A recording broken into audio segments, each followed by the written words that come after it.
በስመ አብ ወወልድ ወመንፈስ ቅዱስ አሐዱ አምላክ አሜን። ናይ ፍቅሪ ናይ ሰላም ናይ በረኸት በዓል ቤት ጎይታናን ኣምላኽናን መድሓኒናን ኢየሱስ ክርስቶስ ነዛ ክብርቲ ዕለት እዚኣ ስለ ዘብፅሓና ምስጋናን ክብርን ዘለኣለም ንዑ ይኹኖ። ካብቶም ቅዱስ ያሬድ ሲመት ሂቡ ዘኽበሮም መዘከርታ ጎይታናን ኣምላኽናን መድሓኒናን ኢየሱስ ክርስቶስ ዝገበሮም ሰናብቲ እዛ ሰንበት እዚኣ ወይ እዛ እሁድ እዚኣ መጻጉዕ እናተባህለት ብቅድስቲ ቤተክርስትያንና ከቢራ ትውዕለሉ ዕለት እያ። ነገር ግን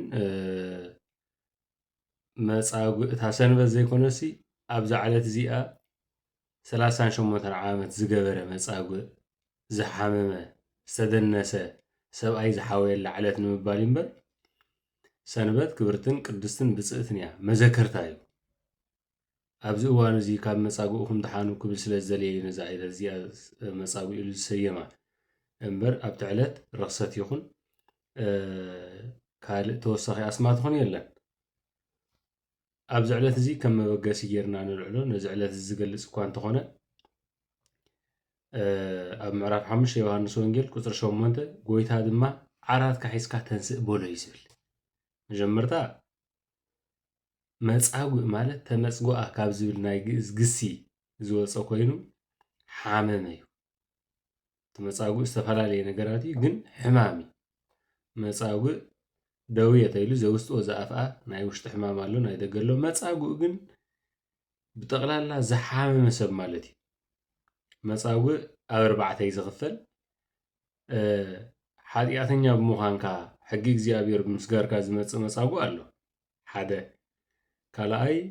ናይ ጽድቂ ናይ እሴት ዝበሃል መጻጉዕ ኣሎ፣ ካብ እግዚኣብሔር ዝወሃበካ ሕማም ማለት እዩ ከም ኢዮብ። ሳልሳይ ናይ ንጽህና መጻጉዕ ኣሎ። ራብዓይ ናይ መቅሰፍቲ መጻጉዕ ኣሎ። ኣብ 4 እዮም ዝኽፈሉ። ናይ ሓጢኣት መጻጉዕ ወይ ድማ ደውየ ዘበሃጢኣት እንተዳኢልና ደውየ ማለት መጻጉዕ ማለት እዩ። መጻጉዕ ዘበሃጢኣት ደውየ ዘበሃጢኣት እሱ እዩ። ኣብ ፍቺ ኣብ ትርጉሙ ሓደ እዩ። ብሓጢኣትካ ዝመፅእ መጻጉዕ እንተኢልና እዚ ሕጂ ከም መበገሲ ኣልዒልናዮ ዘለና ነዛ ሰንበት እዚኣ ጠቂስዋ ዘሎ ምዕራፍ 5 ቁፅሪ 8 38 ዓመት ዝተደነሰ ሰብኣይ ብሓጢኣቱ እዩ ተደኒሱ። እዚ መጻጉዕ እዚ ናይ ሓጢኣት መጻጉዕ ይበሃል። ብኣበሳኻ ዝመፅእ ሌባ ብምዃንካ ዝመፅእ ሓጢኣተኛ ብምዃንካ ዝመፅእ ተዘይተነሲሕኻ ዝወሃበካ ቅፅዓት እዩ፣ ሕማም እዩ። ካልኣይ መጻጉዕ ንጽህናኻ ክትሕሉ ዝወሃበካ መጻጉዕ ኣሎ። ሓደ ሓደ እዋን ጥዑይ ካብ ምዃንካ ሕሙም ብምዃንካ ንእግዚኣብሔር ተመስግኖ እዋን ኣሎ። እዚ ድማ ናይ ንጽህና መጻጉዕ ይበሃል። ናይ ጢሞቴዎስ እዩ። ቅዱስ ጳውሎስ ንጢሞቴዎስ ክልእኸሉ እንከሎ ጢሞቴዎስ ወደይ ስለቲ ዝመላለሰካ ሕማም ሒደት ወይኒ እንዳኣስተ እምበር እነሆ ማይ ጥራይ ኣይትስተ ይብሎ። እዚ ሕማም ነይርዎ እዩ ክቡር ሊቀ ጳጳስ ጢሞቴዎስ። ነገር ግን እቲ ዝገርም ነገር ንኻልኦት እናፈወሰ ንነብሱ ክፍውስ ኣይከኣለን። ስለምንታይ? እዚ መጻጉዕ እዚ ንንጽህንኡ ዝሕሉ በረኸት ካብ እግዚኣብሔር ዘውህቦ መጻጉዕ እዩ ነይሩ። ሓደ ሓደ እዋን ሓሚምና ንእግዚኣብሔር ነመስግኖ ይበዝሕ። ስለዚ ከምዚ ዓይነት ሰብ ብጥዑይካ ሓጢኣት እንተዳ ትፍጽም ኮንካ ብጥዑይካ ንእግዚኣብሔር ትሕዝን እንተኾንካ ሓሚምካ ንእግዚኣብሔር ምምስጋን ይሓይሽ። እዚ ደውየ ዘንጽህና ይባሃል ናይ ጢሞቴዎስ። ቅዱስ ጳውሎስ ወይኒ ስተ ክብሎም ከሎ ስለ ቅዱስ ስጋኡን ክቡር ደሙን እምበር ስለ ዝተራወይና ኣይኮነን። ስለቲ ዝመላለሰካ ሕማም ኣብቲ ዘለኻዮ ኣገልግሎት ፀኒዕኻ ምእንቲ ክትነብር ምእንቲ ምሕረትን ረድኤትን ክትረክብ እንሆ ወይኒ ስተ ማለቱ ቁርባን ከይተቋርፅ ማለት እዩ። ደምን ስጉኡን ምውሳድ ከይተባትኽ ማለት እዩ። ናይ ከብዲ ቅርፀት ነበረ ይብል አንድምታ። እዚ ናይ ንጽህና ደውየ ይበሃል። ንርእሱ ቅዱስ ጳውሎስ ኣብ 19 ግብረ ሃዋርያት ብመጠምጠሚኡ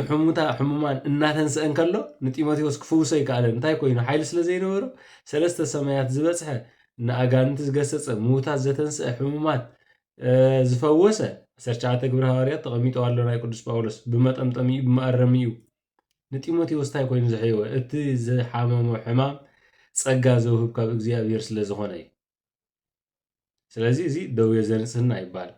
ሳልሳይ ደውየ ዘእስየት ናይ ቅዱስ ኣቦና ኢዮብ። ኣቦና ኢዮብ ኩሉ ፈተነታቱን መከርኡን ካብ እግዚኣብሔር እዩ።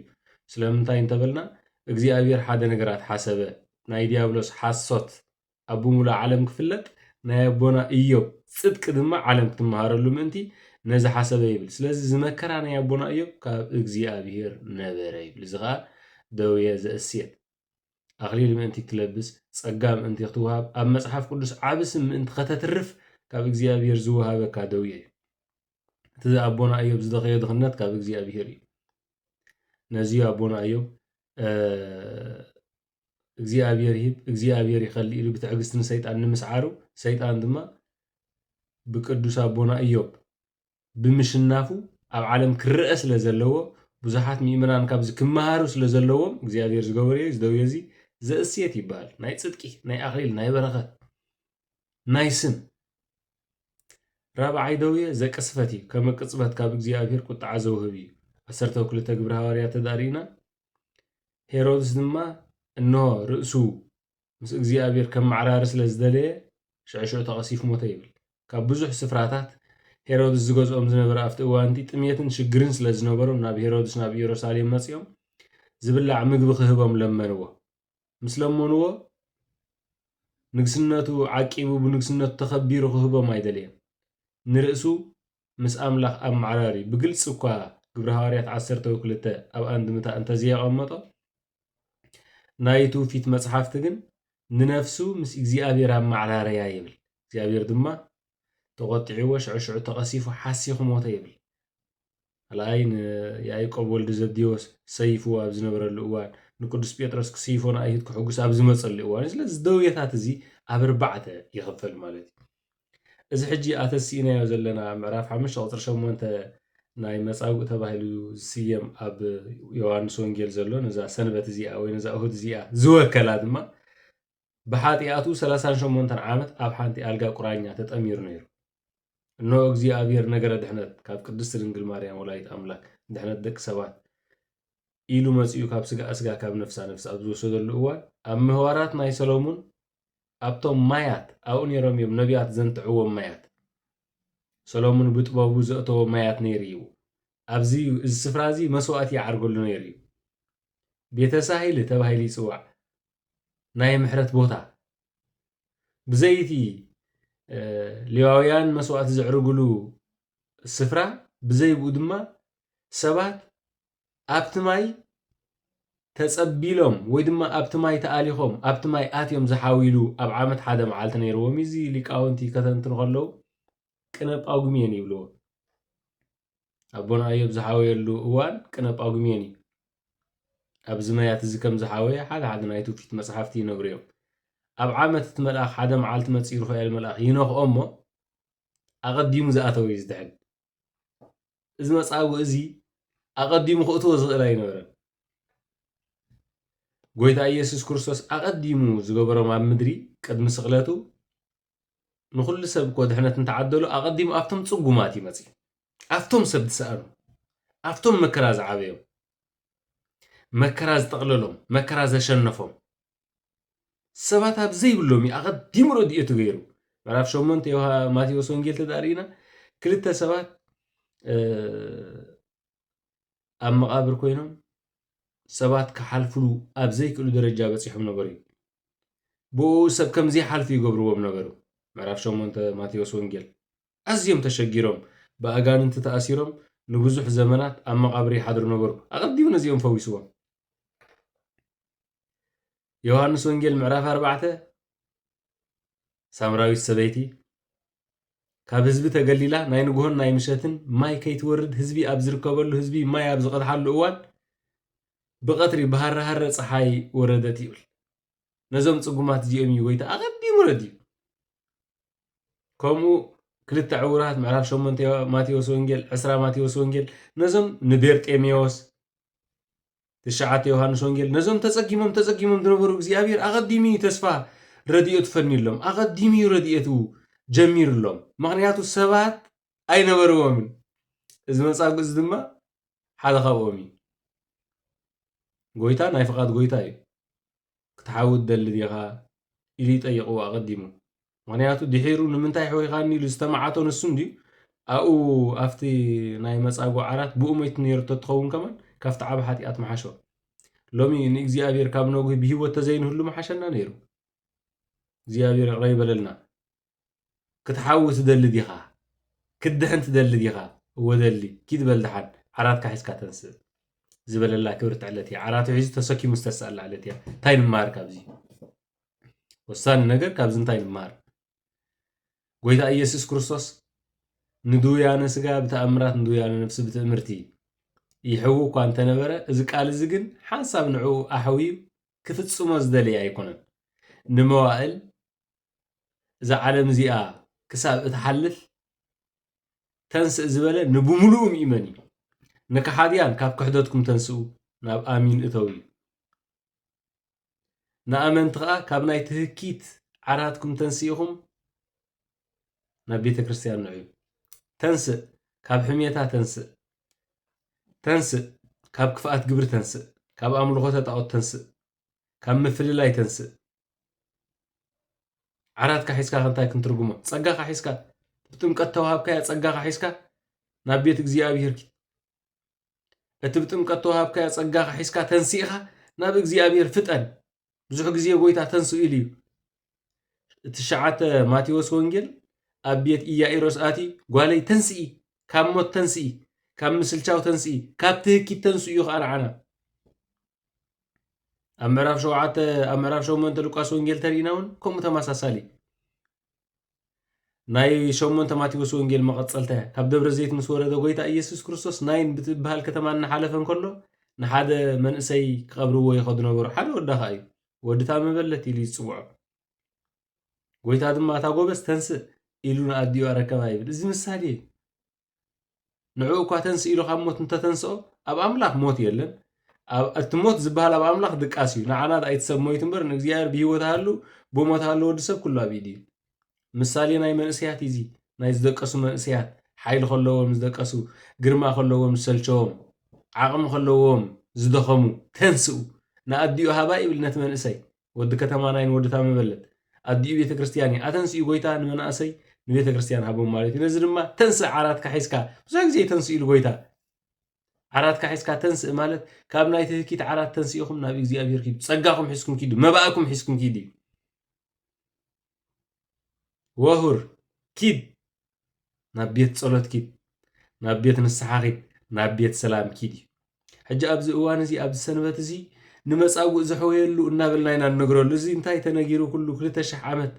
ክርስቶስ ኣምላኽና ካብ ዝስቀል ጀሚሩ ወይ ዝተኣምር እዚ ካብ ዝተፈጸመሉ ጀሚሩ ኩሉ እዋን እዩ ዝንገር ጎይታ ግን ክንነግሮ ክንሰምዖ ጥራይ ኣይኮነን ዝደሊ ክንገብሮ ክንነብሮ እዩ ዝደሊ ክንደይ ሰብ ደቂሱሎ ሎሚ 38 ዓመት ውሕድ እዩ ክንደይ ዓመት ደቂስና ኣለና ብትህኪት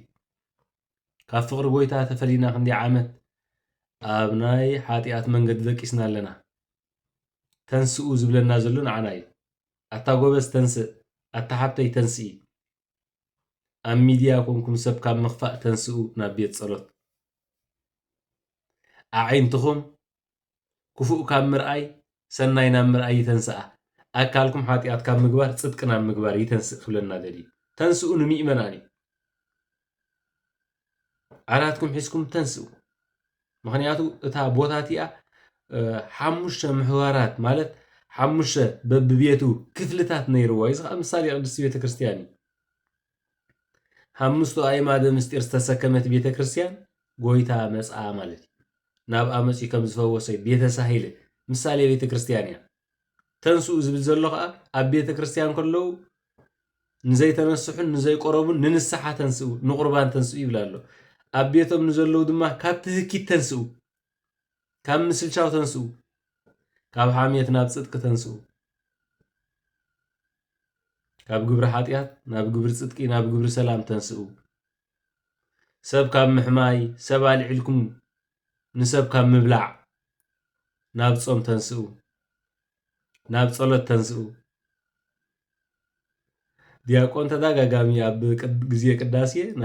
ናይ ቅዳሴ ጸሎት እቲ ካብ ቅዱስ ቤተ ክርስቲያንና ዝዓበየ ጸሎት ክፍሊ ጸሎት ቅዳሴ እዩ እቲ ካብ ፍርቂ ለይቲ ጀሚሩ ብማህሌት እናተዘመረ እናተሸብሸበ ዝሓድር ቅዳሴ ኣብ ሰማይ ንክበፅሓልካ እዩ ቅዱስ ስጋኡን ክቡር ደሙን ንክልወጠልካ እዩ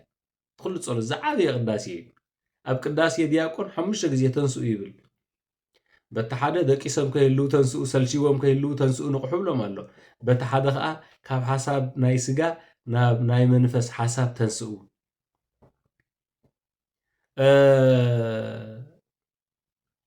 ካብ ዘይመሃብ ናብ መሃብ ተንስኡ ካብ ምድራዊ ግብሪ ናብ ናይ መንፈሳዊ ግብሪ ተንስኡ ክብል ስለ ዝደለየ ተንስኡ ትብል ቃል ኣዝያ ንዓና ኣገዳሲት እያ ኣብ መወዳእታዊ ናብ ትንሳኤ ዘጉባኤ ተንስኡ ክንበሃል ኢና 25 ማቴዎስ ወንጌል እተን እግዚኣብሔር ዘፍቀራ ንቑሓት ኣቐዲመን ዝተንስኣ 5 ደናግል ብደስታ ክትንስኣየን ከምዚ መጻጉዕ ዝብድት ክብሉ እዮም እተን 5 ሃካያት ደቂሰን ዝነበራ ከዓ ብኡ ገይረን ክድቅሳየን ሁራ እምኒየ ወኢየኣምረክን ኣነ ካባይ ረሓቓ ኣይፈልጠክኒ እዚኣ ከይንበሃል ኣቐዲምና ንተንስእ ሎሚ ብንስሓ እንትደኣ ተንስኢኻ ኣብታ ድሕረይቲ ዓመት ኣብታ ድሕረይቲ መዋዕል ኣብታ ድሕረይቲ ዘመን ተንስኡ ምስ ተባሃሉ ቀዳመይቲ ድምፂ ክትንስኣከ ሰለስተ መለኸት ምስ ተነፍሐ ቀዲምካ ክትንስእ ኢኻ እተን 5 ዝነበራ ደናግል 5 ጠባባት ወ5 ኣብዳት እዩ ዝብለን እተን 5 ዘየስተውዕላ ድቃስ ዝወሰደን ድቃስ ዘሸነፈን እተን 5 ግና ንቑሓት ዘይተን ብምልኡ ቀንዲለን ብብርሃኑ እዚኣተን ንስሓ ይኮ ዘይቲ ዝብሎ ዘሎ ፍቕሪ እዩ እቲ ብርሃን ዝበሃል ዘሎ ምግባር እዩ ቀንዲል ምግባር እዩ ቀንዲል ምስ ተፈጸመሉ ሓደ ሓጥእ ወይ ሓደ ሕሙም ካብ ሓጢኣቱ ከም ዝነጽህ ካብ ሕማሙ ከም ዝትንስእ ቀንዲል ተባሂሉ ዘሎ 25 ማቴዎስ ወንጌል ናይ ንስሓን ናይ ጾምን ፍረ ምስ ረኸብካ እቲ ትንስኦ ትንሳኤ እዩ ምግባር እዩ ስለዚ ተንስኡ ዝብል ቃል ኣብ መጽሓፍ ቅዱስና ብተደጋጋሚ ተጻሒፉ ዘሎ እሞ ንተንስእ መጻጉዕ ሓንሳኣና ሓዋርን ተንስእ እዩ ሎሚ ዝደቀስካ ተንስእ ቅዱስ ጳውሎስ ኣብ ኤፌሶን ኣታ ደቂስካ ዘለኻ ተበራበር እዩ ካብ ምግባር ደቂስካ ዘለኻ ካብ መዝሙር ደቂስካ ዘለኻ ካብ ሰናይ ሓሳብ ደቂስካ ዘለኻ ቤተ ክርስቲያን ካብ ምኻድ ደቂስካ ዘለኻ ንንስሓ ካብ ምኻድ ደቂስካ ዘለኻ ተንስእ ዓለም ኣሪጋ እያ ሎሚ ኣብ ዓለም ዋላ ሓንቲ ተስፋ የብልናን ተስፋና እግዚኣብሔር እዩ ተስፋና ልዑል ኣምላኽ እዩ ምክንያቱ ድርሳነ ሚካኤል እንታይ ዝብል እዛ ዓለም እዚኣ ከይረገትኩም እርግዋ ከይተበለፀትልኩም ተበለፁላ ከየብለየትኩም ኣብልይዋ ከየማሰነትኩም ኣማስንዋ ከይሓየኸትኩም ሓይኽዋ እዩ ኣሪገ እዛ ዓለም እዚኣ ትፍፀመሉ ዘላ 14 ማቴዎስ ወንጌል ኣብቲ መወዳእታ ዘመን ሃገር ብሃገር ነውፂ ኩናት ደም ምፍሳስ ኩሉ ክትሰምዑ ሰብ ንሕድሕዱ ክፈራረድ ሽዑ ዝቆሙ መንግስታት ዝበልዎ ኣይደግሙን እዮም እዚ ኩሉ ንሪኦ ዘለና ኣብ ዓለምና 195 ሃገራት ኣለዋ ሰላም ዘለዋ ሃገር የላ ንዓና ሰላም ዘለዋ እንተመሰለትና ናይ ውሽጢ ፀገም ኣለዋ ብውሽጣ ነውፅ ኣለዋ ምክንያቱ ቃሉ ምንት ክፍፀም እግዚኣብሔር ዝበሎ ኣይተርፍኒ እግዚኣብሔር ከዓ ዘይብሎ ከዓ ኣይፅሕፍኒ ኣይገብርኒ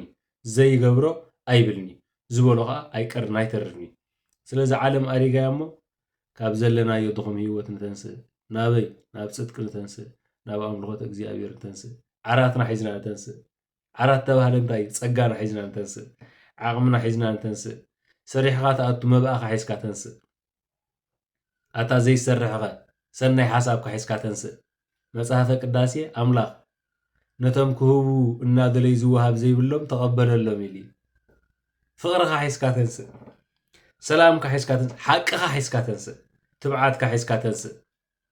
ኣብ እግዚኣብሔር ዘለካ ሰናይ ድልየት ሒዝካ ተንስእ እግዚአብሔር ኣምላኽና ጎይታናን መድሓኒናን ኢየሱስ ክርስቶስ ንትንሳኣላ ቅድስቲ ሰንበት ካብ ኣምልኾተ ጣዖት ናብ ኣምልኾተ እግዚአብሔር ትንሳኤ ዝረኣየላ ካብ ሓጢኣት ናብ ጽድቂ ትንሳኤ ዝረኣየላ ካብ ድቃስ ናብ በረኸት ናብ ጸሎት ናብ ጾም ናብ ምጽዋት ትንሳኤ ዝረኣየላ ክብርትን ቅድስትን ሰንበት ግብረልና ኣታ ጎበዝ ተንስእ ኣትጎርዞ ተንስኢ ኣቦይ ኣደይ ተንስኡ ናብ እግዚአብሔር ተንስኡ ናብ ሰላም ተንስኡ ናብ ጸሎት ተንስኡ ምክንያቱ እዛ ዓለም እዚኣ ዝኣረገት ዓለም እያ ወዲአ ተማሊኣትና ከይትኸይድ ብዙሓት ካብ ዝኽተርፍ እዮም ምዕራፍ 10 ዮሐንስ ወንጌል ኣነ ሕያዋይ ጓሳ እየ ናትኩም ጓሳ ጥራይ ኣይኮንኩን ኣብ ዝደንበ ዝዲኣተዋ ኣባጊዕ ኣለዋኒ ሓደ መዓልቲ ከምፅአን እየ ምዘን ቅዱሳት ኣባጊዕ ከዓ ክሕወሰያን ይብል ኣብዚ መወዳእታ ዘመን ብዙሓት ዝኣመንቲ ከኣምኑ እዮም እቶም ቀዳሞት ዝነበሩ ዳሕሮት ዝነበሩ ቀዳሞት ከይንበሃል ግን ስፍራና ብኣህዛብ ከይትካእ ኣብ ስፍራና ንፅናዕ ጥበብ ሲራክ ብዙሕ መከራን ሽግርን እንተመፀካ ኣብቲ ዘለኻዮ ኣይትነቓነቕ ይብል ሕጂ ንተንስእ ሕጂ ንጎያ ሎሚ ዝተንስአ ኣብ ፅባሕ ተንስኡ ትበሃል ትንሳኤ ዘጉባኤ ኣቐዲሙ ክትንስእ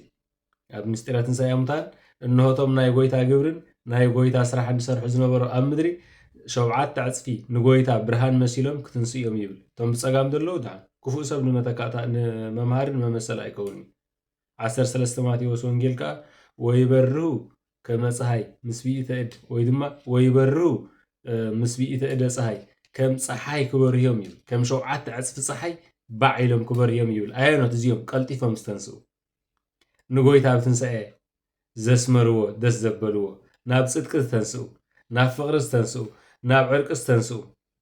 ንዓመፅ ገዲፎም ሓቂ ናብ ምንጋር ዝተንስኡ ድቃስ ገዲፎም ናብ ቤተ ክርስቲያን ዝተንስኡ ሰናብቲ ዘኽበሩ እዮም እዚኦም እዚ መፃጉዕ እዚ እውን እኮ ኣብታ ቤተ ሳሂል ቤተ ክርስቲያን እትምስል ኣብ ሓድሽ ኪዳን ኣብቲ እዋን እቲ ግን ናይ ምሕረትን ናይ በረኸትን ዝግበረላ ስፍራ ስለ ዝፀንሐ ተንስኡ እምበር ኣብ ገዝኡ ይኮኖም ከይድዎ ጎይታ ኣብ ገዝኡ ከይዶም ዝፈወሶም ካብ ሞት ዘተንሶም ኣዝዮም ሒደት እዮም ከም በዓል ጓል ኢያኢሮስ ምዕራፍ 9 ማቴዎስ ወንጌል ኣብቲ ናይ ጸሎት ቦታ ኣብቲ ናይ በረኸት ቦታ ኣብቲ ናይ ምህላ ቦታ ይዝረኽቦም ነይሩ እኖ መደንገፅ ይመስል እዚ መፃጉዕ እዚ እንታይ ኮንካ ክሳብ ሕጂ ሰብ ኣይነበረንን ምንም ጥያቂ ሓታቲ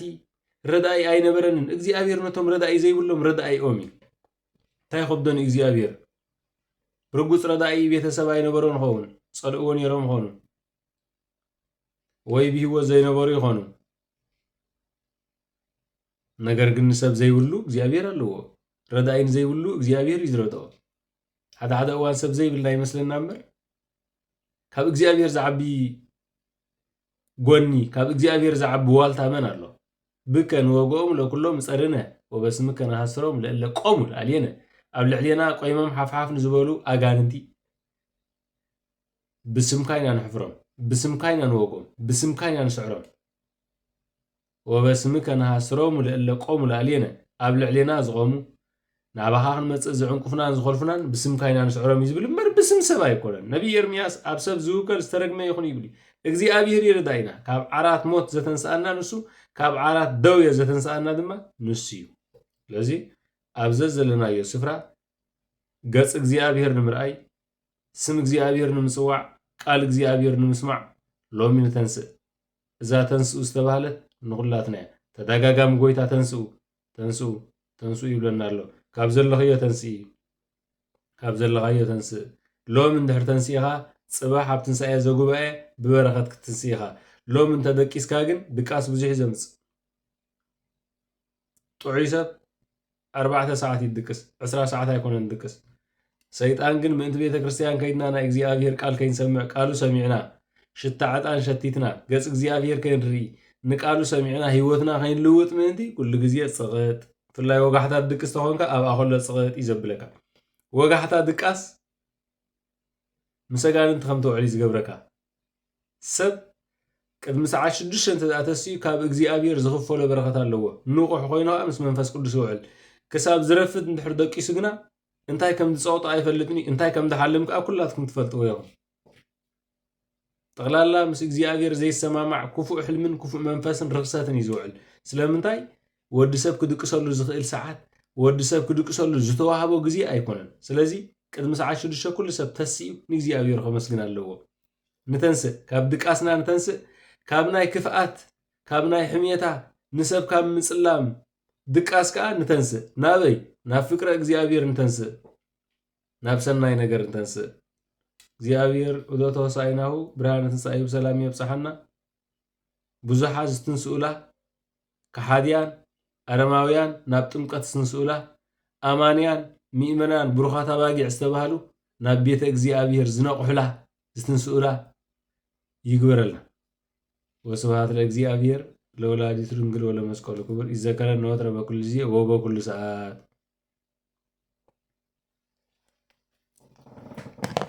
ይመስገን አምላክ።